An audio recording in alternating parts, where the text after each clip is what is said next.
शब्द मेरा गुरु रविदास जी महाराज का है। ये बेगमपुर शहर को नाम। ये रविदास जी महाराज कह रहे भाई मैंने ऐसा देश हासिल किया है जहाँ गम ही नहीं है। यानी गम का मतलब टेंशन नहीं है, कोई मेंशन नहीं है, कोई बातें नहीं है, चिंता फिक्र नहीं है कोई भी। ऐसे देश को मैंने हासिल किया है। गुरु रविदास जी महाराज बोल रहे हैं ये कि बेगम यानी कोई गम नहीं। जो हमारा रूहानी सफ़र की 5वीं मंडल सचखंड है, सचखंड उसकी आखिरी स्टेज आती है अलख अगम अनामी। यानी अलख अगम यानी उस मंजिल को गुरु ये रविदास जी महाराज ने प्राप्त किया है। अनामी को ये कबीर साहब जी ने वर्णन किया है, कर नैनो दीदार महल में प्यारा है। उसकी लास्ट कड़ी कहते हैं भाई शब्द विहंगम चाल हमारी, लास्ट की कड़ी बताई गई है उन्होंने भाई।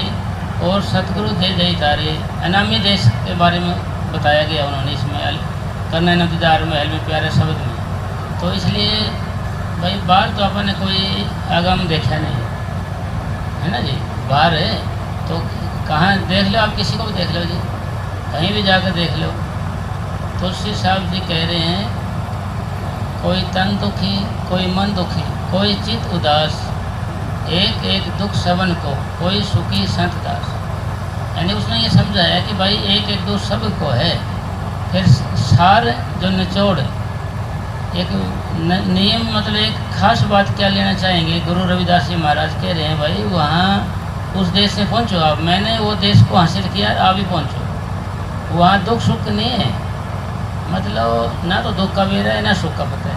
कोई आदमी नहीं वो कहता है कि जी जैसे ये लिखे नहीं सुख दुख का है, वहाँ कोई जान माल कहानी का है, कोई और का है, टैक्स का है, कुछ नहीं भाई। ये सब चीज़ें हमारा मन सोचता है। मन भाई आदमी सोचता है कि जी अगले देश में जाके भी कहीं यार घास फूस तो नहीं घेरना पड़ेगा, या दूध तो नहीं करना पड़ेगा, या घास तो नहीं डालना पड़ेगा, या काम धंधा करना पड़ेगा, या मजदूरी करनी पड़ेगी, या मकान बनाना पड़ेगा, या टिकटें काटनी पड़ेगी।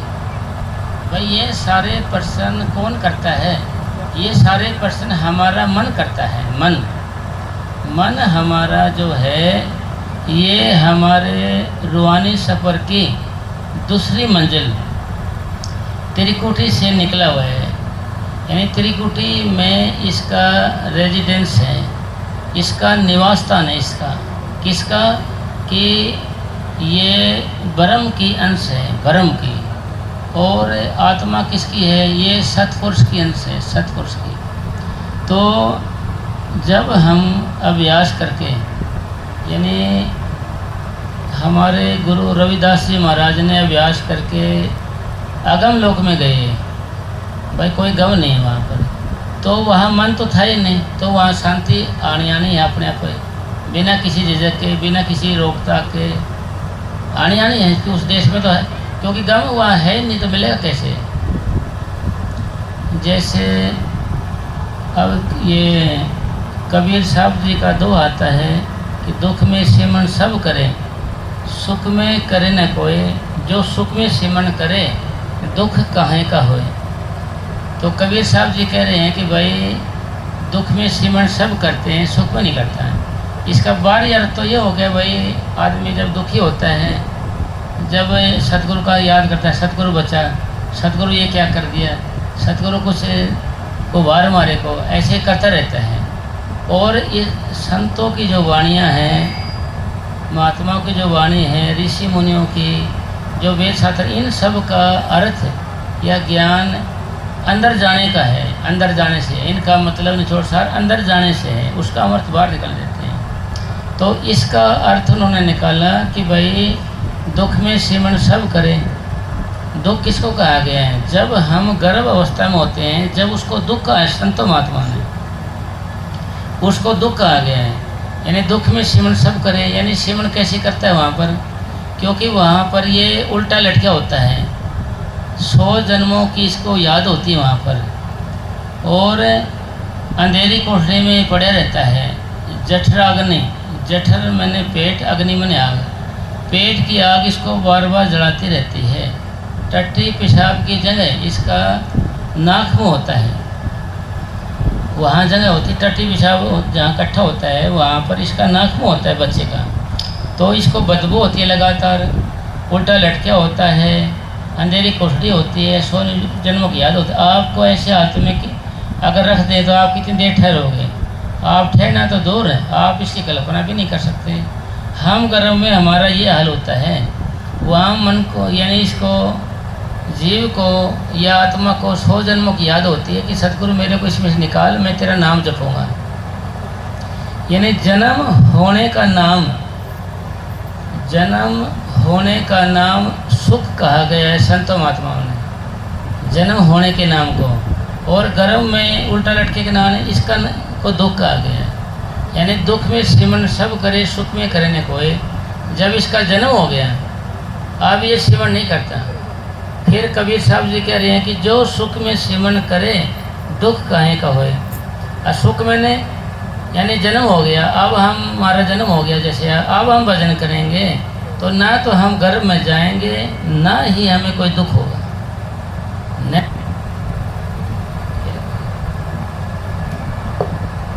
और ना ही हम घर में जाएंगे, ना ही कोई दुख होगा।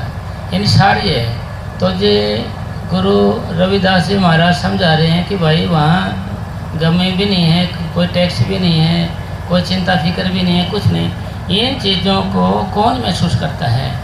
इन चीज़ों को महसूस करने वाला हमारा मन होता है। और हमारा जो मन है वो दूसरी मंजिल का वासी है।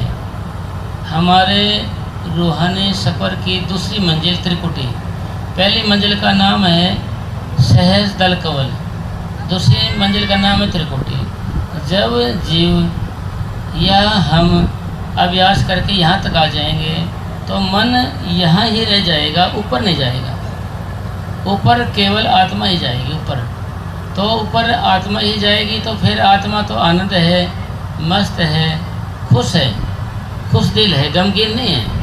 वो तो मस्त है, वो तो आनंद में है, जैसे भगवान ऐसे है। जैसे अब ये लाइट है, जैसे अंदर कमरा हो उसमें भी लाइट किरणें जाएंगी, इसकी प्रकाश जाएगा। वो रूप किसका है? तो इस लाइट का है। इसी तरीके से परमात्मा का अंश है हम, भाई उसका हिस्सा है हम। जैसे सूर्य किरण है, सूर्य से किरण हमारे कमरे में भी आ जाती है, प्रकाश आ जाता है कमरे में। पर जब वो है किसका हिस्सा? सूर्य का हिस्सा है। सूर्य छिप जाता है तो ऑटोमेटिक वो प्रकाश भी उसी में लुप्त हो जाता है। इसी तरीके से ये है। तो इसका मतलब साफ निचोड़ क्या होया कि अगर हमने भाई गुरु रविदास जी के अनुसार चलना है तो हमने ये देश हासिल करने के लिए हमने अपने अंदर जाना पड़ेगा। अंदर जाने का मतलब कि भाई हमारा जब हम भजन बैठते हैं शरीर हमारा शून्य होना चाहिए। और पहली मंजिल कब आएगी? जब हमारे हाथ पैर शून्य होके और चक्रों में सिर सिमट के माथे के बीच में आ जाएगी तो हमारी पहली मंजिल आ जाती है, पहली मंजिल। फिर हमारा अभ्यास ऊपर चलता है तो दूसरी मंजिल आ जाती है। उस दूसरी मंजिल में और आप क्या हो गए भी कौन आता है वहाँ पर? वहाँ पर हमारा मन आता है, हमारा मन आता है, क्योंकि इसका वासी है। और हम क्या है? हम है आत्मा। और हम और ये मन दोनों आपस में जुड़े हुए हैं। इसको संत महात्मा जड़ चेतन की गांठ कहते हैं, जड़ चेतन की गांठ कहते हैं। अब हमारी सारी रूहानियत या सारा सुख जड़ चेतन की गांठ खोलने पर डिपेंड करता है या निर्भर करता है। ये कैसे होगा?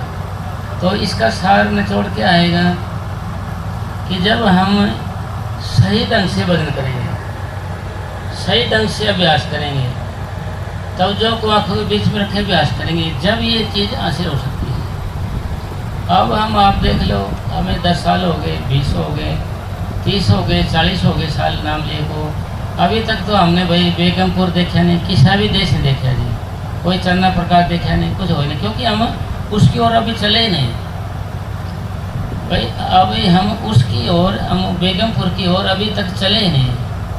अगर हम चल पड़े या मतलब हमारा ख्याल हो जाए उधर या एक एक कदम चलने लग जाए तो अब तक हम उसको हासिल कर लेते हैं। ज़्यादा नहीं तो दूसरी मंजिल को तो हासिल कर लेते हैं, और नहीं तो पहली मंजिल को हासिल कर लेते हैं। अभी तक हमारा कुछ बने नहीं, तो अब तक बने नहीं। जैसे अगर हम फिर भी सही ढंग से सिमरण नहीं करेंगे तो फिर भी कुछ बनेगा नहीं।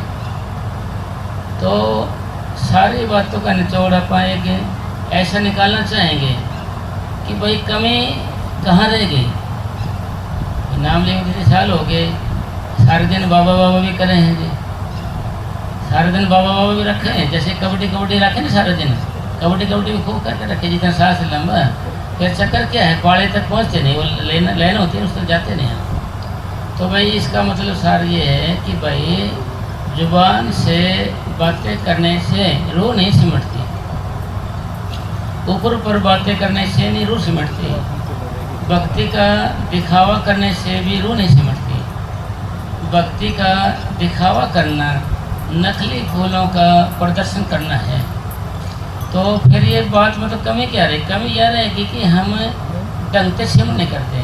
कभी कभी एक प्रेमी था वहाँ दिल्ली में दरियापुर का, वो कहता कि जी मेरे को तो बाबा जी ने बचा खुचा नाम दिया यार, काम में नहीं कर रहा कुछ, बचा खुचा नाम दे रहा है, क्या काम में नहीं करता, क्या चक्कर है, कैसा लोग नाम दिए मेरे को। और फिर वो दूसरा प्रेमी में मेरे को भी ऐसा लगता है जैसे एक्सपायरी डेट का नाम दिया है मेरे को, वैलिडिटी खत्म हो गई थी, अब दिया मेरे को काम करें दिया जी। हाँ जैसे दवाई के हो ना एक्सपायरी डेट की हो जाए तो काम नहीं करते जी, काम ही नहीं कर रहे। फिर जी मन संशय पैदा करता है, भाई ना तो एक्सपायरी डेट का है ना हमारे को वैसा बचा कुछ नाम दिया है, हमारे को सही ढंग का नाम दिया है। ये कमी कहाँ रहेगी, कमी और कमी ढूंढना चाहते हैं हम, वो कमी कहाँ रहेगी हमारे अंदर, कमी हमारे अंदर रहेगी। क्योंकि सारी मतलब आप जीरो से शुरू करते हैं, जीरो से, तो जीरो से शुरू करने का मतलब है कि हमारे दादा पातशाही महाराज सावन सिंह जी ने लिखा हुआ है कि जब हमारा मन आँखों के बीच में हो वही नामों को दोहराए। हमारा मन आँखों के बीच में हो वही नामों को दोहराए, तो इसको सही सिमरण करना कहते हैं।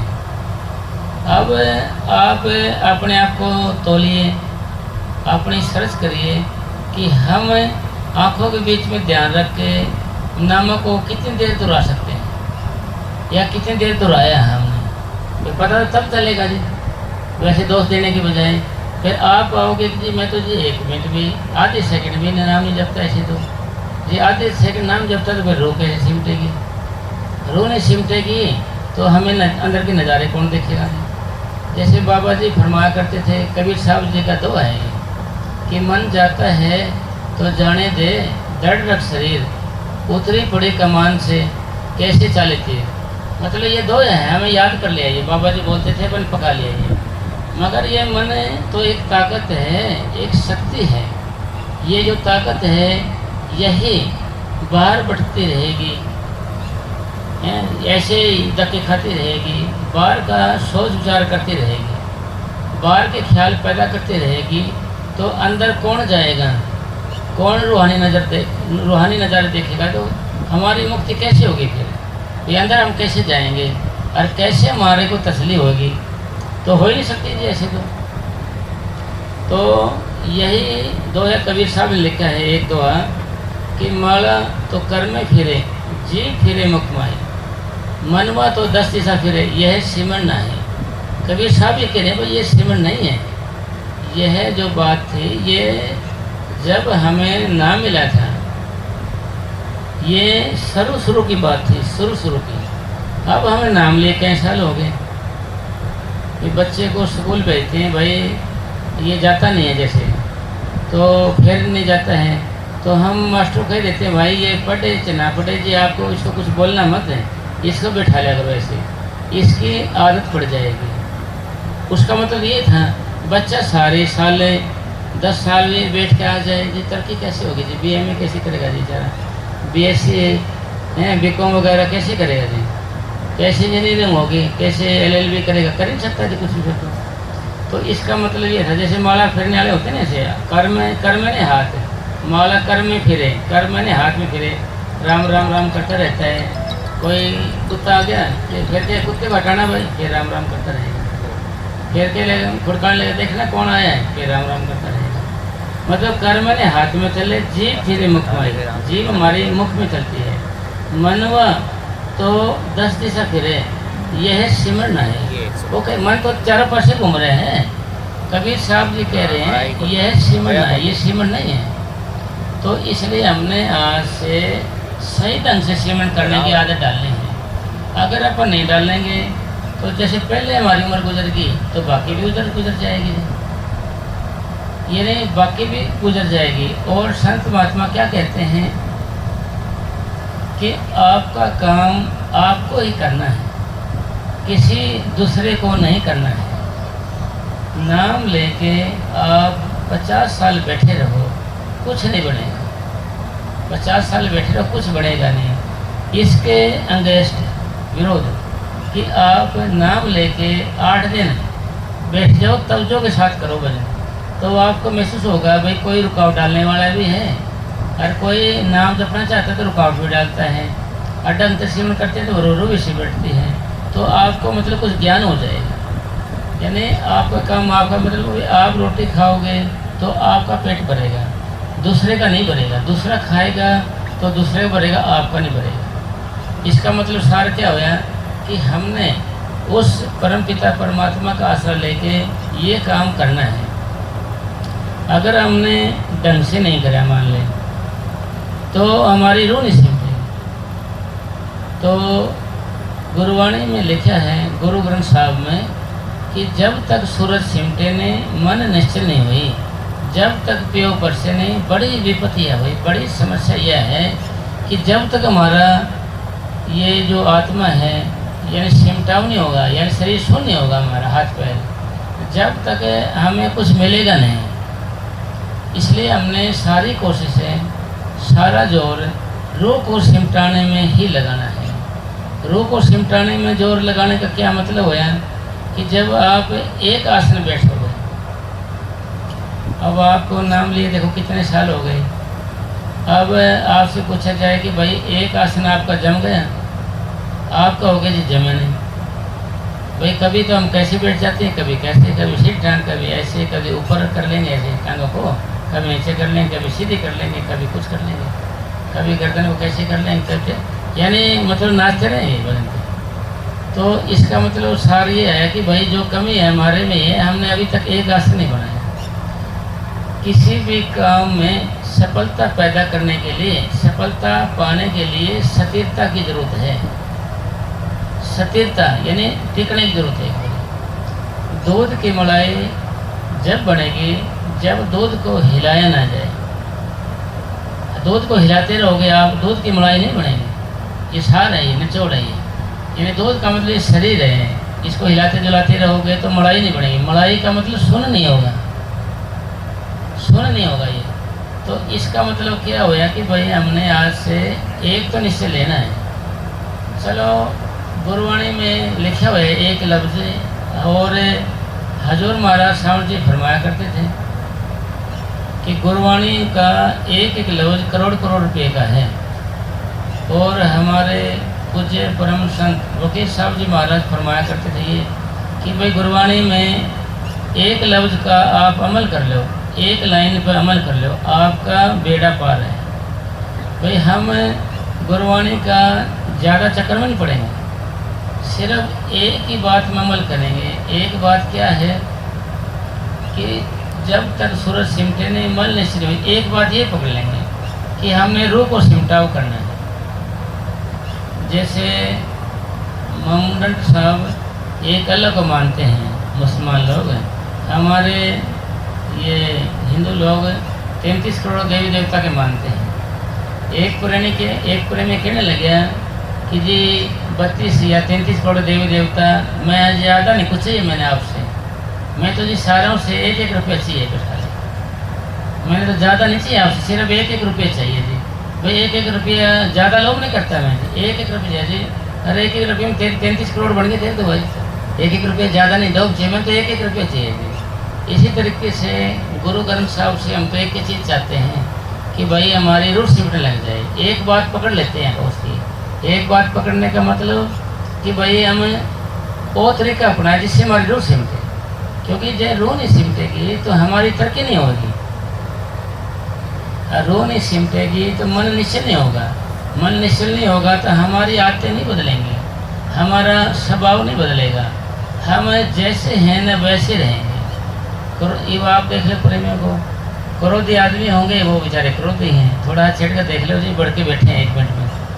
अरे सत्संग एक छोड़ेंगे नहीं, प्रोग्राम एक छोटे नहीं, कैस्ट एक छोटे न, शब्द एक छोटे न, गुरबाणी एक छोटे न, उनको थोड़ा सा आप छेड़ कर देख लो बढ़ के पड़ेंगे साहब ऐसे। तो फिर भजन करने का क्या फ़ायदा भाई? फिर मतलब कोई असर तो होना चाहिए ना हमारे पर। फिर बात का मतलब क्या रहेगी, कमी क्या रहेगी? कमी यह रहेगी कि भाई हम सही ढंग से सेवन नहीं कर रहे। अभी हमने अभी तक सही ढंग से सेवन करना नहीं सिखाए हैं, हम इस बात पे अभी तक आए ही नहीं, या इसी बात पर हम चले ही नहीं। भाई बस देख ले अपने प्रेमियों को, अपने स्वभाव में कुछ फर्क नहीं पड़ेगा।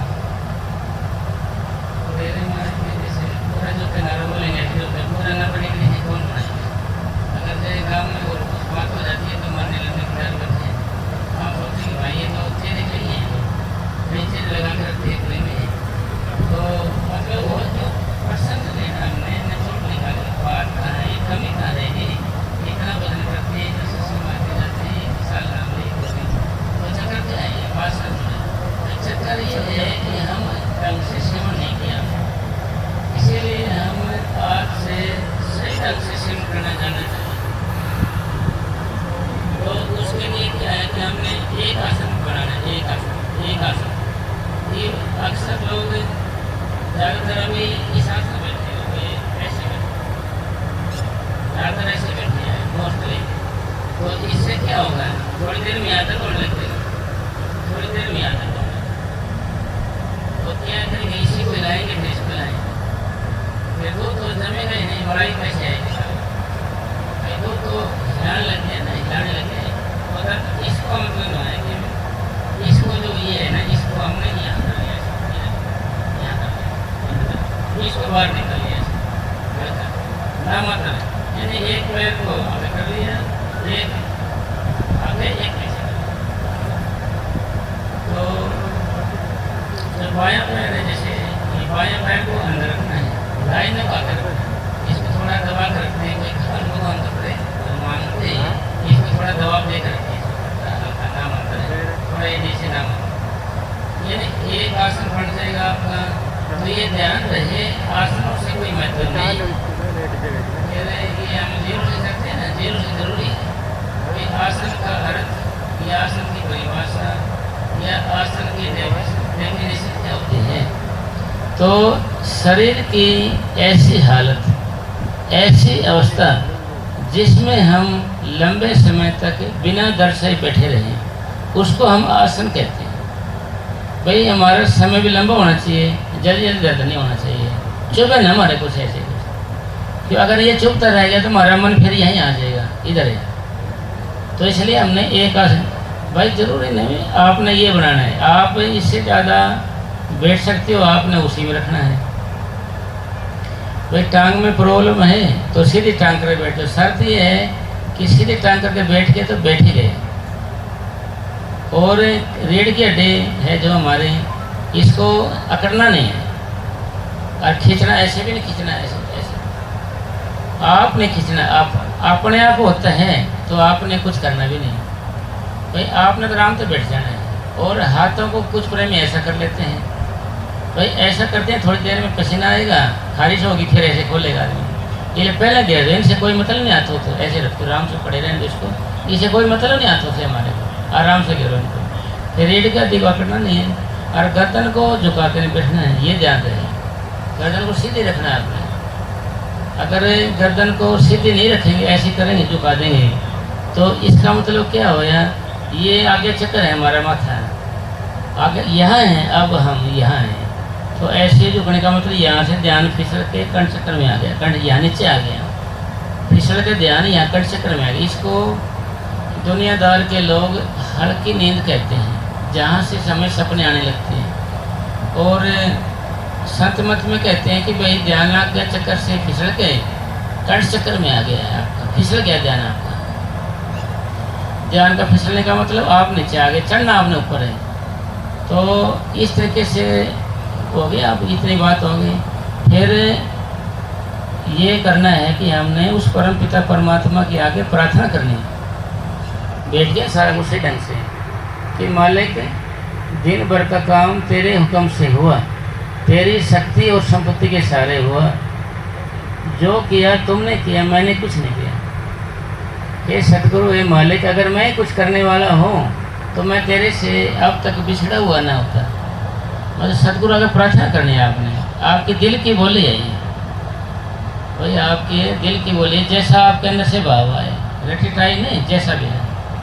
इस तरीके से बोलने से क्या होगा, दिन भर का जो पाप किया आपने, दिन भर में जो पाप किया आपने, जो बार चढ़ाया है, यानी हमारे ऊपर इतना पाप चढ़ जाता है दिन भर कि 3 घंटे भजन करें तो वही पाप उतरता है हमारा।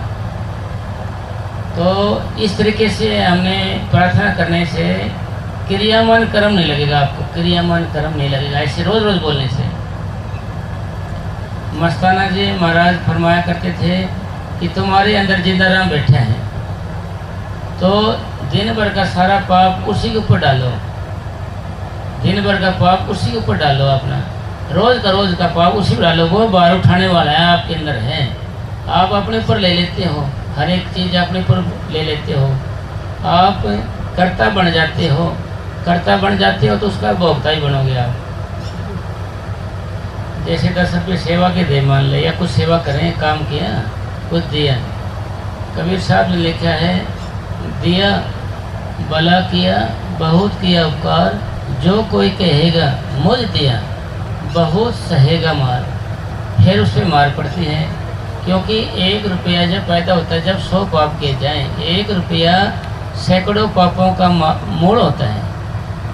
जब पैदा हो जो 100 पाप किए जाएँ, इतने हम सेवा देंगे, कोई वो गुरु को चला जाता है, उसका पाप कहते हैं कि मैंने कुछ दिया, फिर उसका पाप उसको उठाना पड़ता है। इसका मतलब क्या है कि रोज़ रोज़ का पाप पर सतगुरु पर डालें बस, हर भजन बैठे सतगुरु आगे प्रार्थना कर लिए, बोल दिया जो भी आपका भाव था बोलने का, सतगुरु तेरी दया से मैं बैठ सकता हूँ, नहीं तो मैं भजन का मेरा ख्याल ही नहीं आ सकता। फिर उठने लगे, सतगुरु तेरी दया मेरे से बैठ पाया हूँ, और बैठे तो बैठाए तो मैं बैठ सकता हूँ। मतलब ऐसी प्रार्थना करनी है आपने, सारा बोझ उतर जाए सारा। फिर हमने जो नाम दिया बाबा जी ने, उसको बड़ा एक एक लफ्ज़ एक एक से बड़े प्यार से जपना, एक एक अलग अलग करके जो नाम दिया हमारे को, अलग अलग करके एक एक करके अलग अलग नाम जपना, उसका एक एक करके बिल्कुल आराम से, बिल्कुल। मतलब एक तो गणेश चलाते हैं लोग, स्पीड वो नहीं करना है, अरे एकदम बोल दिया सारा नहीं, एक एक लफ्ज़ का अलग अलग उच्चारण करना है, अलग अलग, एक एक का अलग अलग करने का मतलब आप उसमें खो जाएं। और फिर आगे क्या, अभी आँखों के बीच में ध्यान रखना है हमने, आँखें बंद कर ली। आँखें बंद कैसे करनी है, जैसे हम सोते हुए बंद करते हैं, बिल्कुल ना दबाव ना खिंचाव होना चाहिए। अगर दबाव करोगे, खिंचाव रखोगे तो आपके सिर में दर्द हो जाएगा, दोबारा मन रहेगा, आपको बैठने नहीं देगा।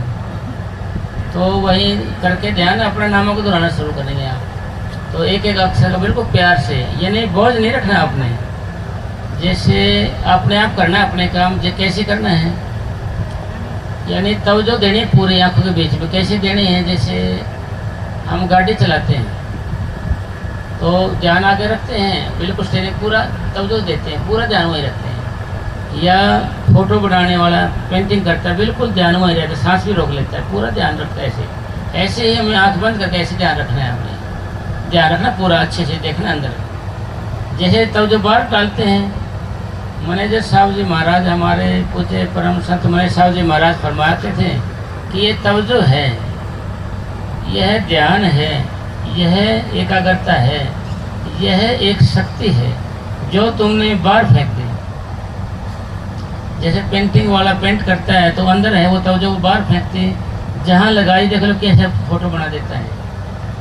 और ड्राइवर चलाता है देखो कैसे गाड़ी चलाता है, और लिखाई लिखने वाला देखो कितने अच्छे से लिखता है, उसको तवज्जो होती है ध्यान, उसका नाम भी ध्यान है। इसलिए आंखें बंद कर ऐसे ध्यान हमें अंदर देखना है। तो हमारे पूज्य परम संत मैनेजर साहब जी उदाहरण देते थे हलवे का, भाई बीबियाँ हलवा बनाती हैं ऐसे पूरी तवज्जो से बनाती है, वो ध्यान से बनाती है, एकाग्रता से बनाती है, पूरा देखती रहती हैं, तवज्जो ने ना समझो एकाग्रता न समझो कि देखती रहती है, ध्यान से देखती रहती है उसको।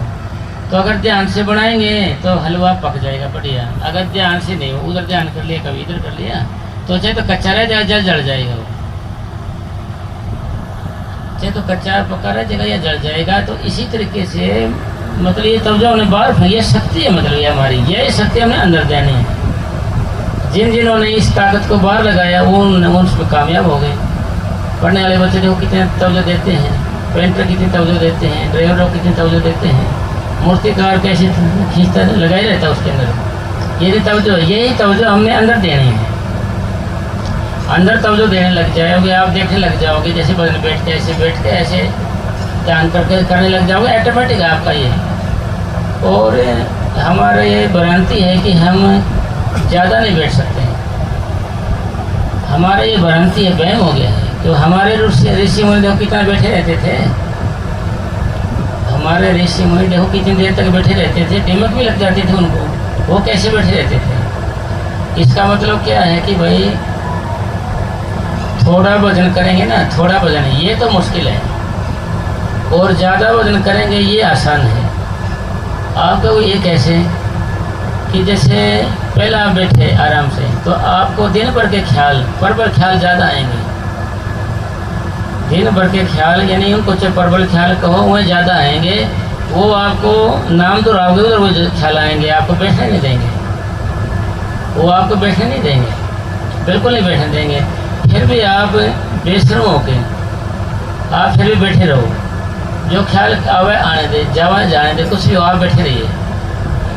मैं भी इसको, आप भी अपना नाम जपते रहिए, वो ख्याल फिर जोर मारे हटाएंगे आपको, फिर आप नाम जपते रहिए।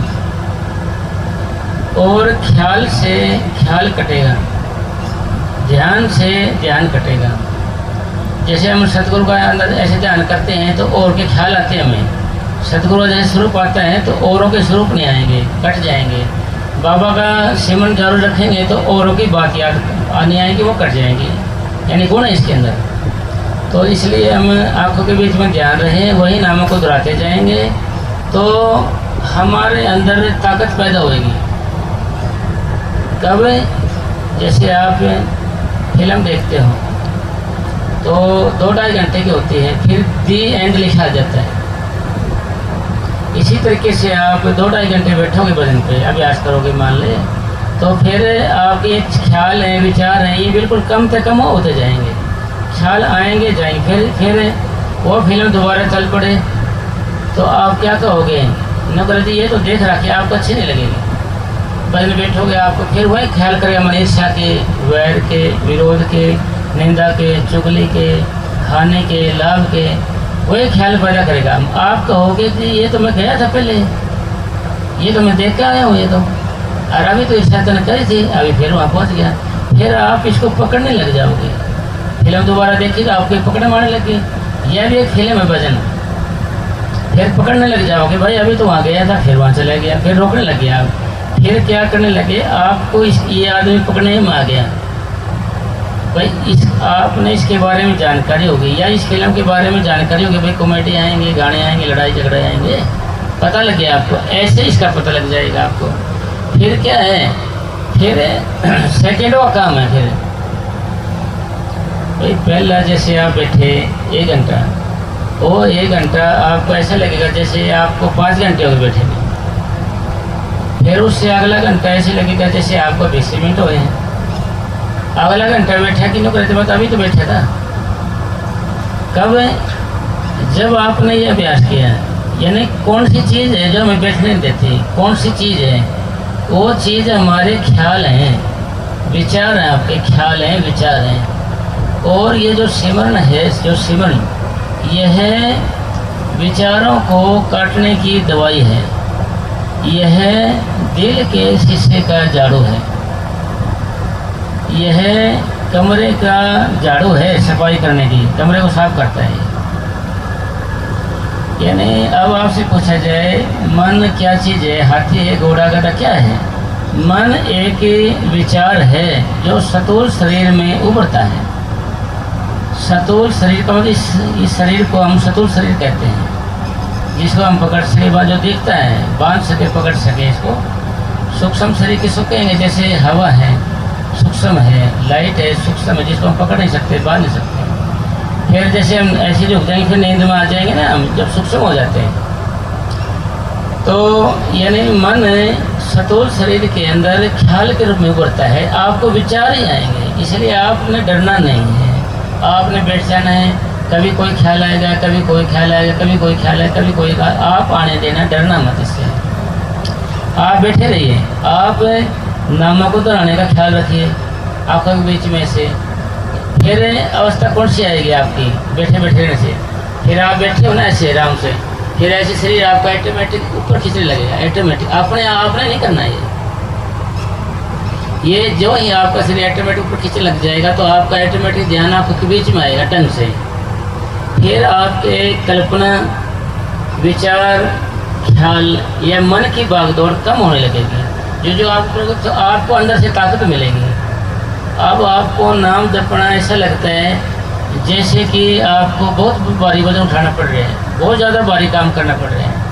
फिर आपको ऐसा महसूस होगा जैसे ये नाम जपना आसान हो गया है, जैसे ये नाम अपने आप जप रहे हैं। जो ही मैंने तब जो ध्यान दिया ऐसे ऑटोमेटिक जप रहे, जैसे ऑटोमेटिक जप रहे, अपने आप को जप रहे हैं।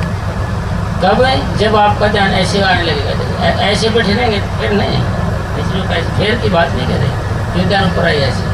ऋषि मुनि हम देखें ऊपर गर्दन करके ऐसे बैठे रहते हैं। तो ध्यान जैसे ऊपर आएगा तो ये विचार ऑटोमेटिक कम क्यों होंगे? क्योंकि ऊपर ध्यान जाएगा माथी के बीच में, तो ऑटोमेटिक कल्पना कम होंगे और नामों को कल्पना वैसे कम होंगे, विचार भी नाम प्रबल हो जाएगा। आप कहोगे ये कैसे होता है? जैसे शारीरिक मेहनत करने से, कसरत करने से, जिम में जाने से हमारे शरीर के अंदर अतिरिक्त ताकत पैदा हो जाएगी, अतिरिक्त बाकायदा ताकत पैदा हो जाएगी, हम ज़्यादा बलवान महसूस करते हैं। इसी तरीके से वजन के करने से भक्ति बढ़ती है, अंदर से जो अभ्यास करता है उसको महसूस होगा। फिर पसंद था ये भी ज़्यादा बैठना आसान है, कम बैठना मुश्किल है। पहले बैठते हैं तो हमें जलन सी होगी, दर्द सा होगा, कमर ऊपर नीचे करेगा, ऐसे भी करेगा। फिर ज़्यादा बैठोगे फिर जैसे जमींदार भाई काम करते हैं ना पूरी, उनका जब तक शरीर गर्म नहीं होता जब तक उनको काम में मज़ा नहीं आता। कभी भी देखना आप, जब उनका शरीर काम करने लग जाते हैं, जी लग जाता है, तो वो कहीं चाह आ जाएगी ना रोटी, भाई रुक रोटी रुक, अभी ये काम कर लेंगे फिर लेंगे, कि अभी शरीर गर्म हो रहे हैं।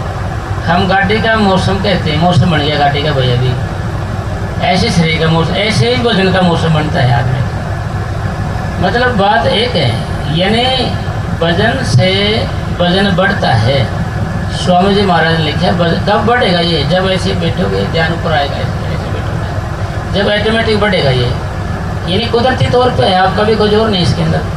तो आप महसूस करोगे जी मैं तो इसको जी पाठ जैसा महसूस समझ रहा था, ये तो जो मैं आसान काम हो गया, ये तो मेरे लिए कब हो गया? जब आप ज़्यादा बैठे। हमारे ये है बात क्लियर हो जानी चाहिए भाई, कम बैठना मुश्किल है क्योंकि विचारों की जड़ी ज़्यादा आती है। जो दिन भर में जो खटपट होती है और कुछ हो जाता है, वही ख्याल ज़्यादा तंग करने लग जाते हैं, वो बैठने नहीं देते आपको, फिर आपको उठा देंगे। यानी कौन उठाता? हाथ बढ़ गया थोड़ी उठाता है, कोई ख्याल आते हैं आपको, विचार आते थे। मस्ताना जी महाराज फरमाया करते थे कि 20 साल पहले तुम्हारे को किसी ने बहन की गाली दी है, 20 साल के बाद वो मिलेगा, आपको झट याद आ जाएगा, अरे भाई यही था, इसने गाली दी थी मेरे को। इसी तरीके से श्रीमन वजन है, ये अभ्यास है जो बढ़तेगा ना, ऑटोमेटिक अंदर से अंदर याद आएगा ये ऑटोमेटिक। मतलब ये जो वजन श्रीमन है, भक्ति है, ये आपका तो एक बहाना है, आप तो खाली बैठ जाओ।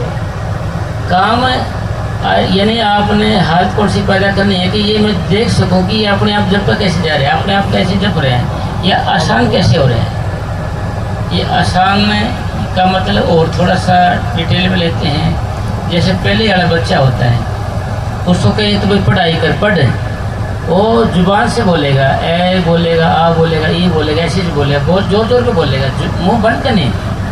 उसकी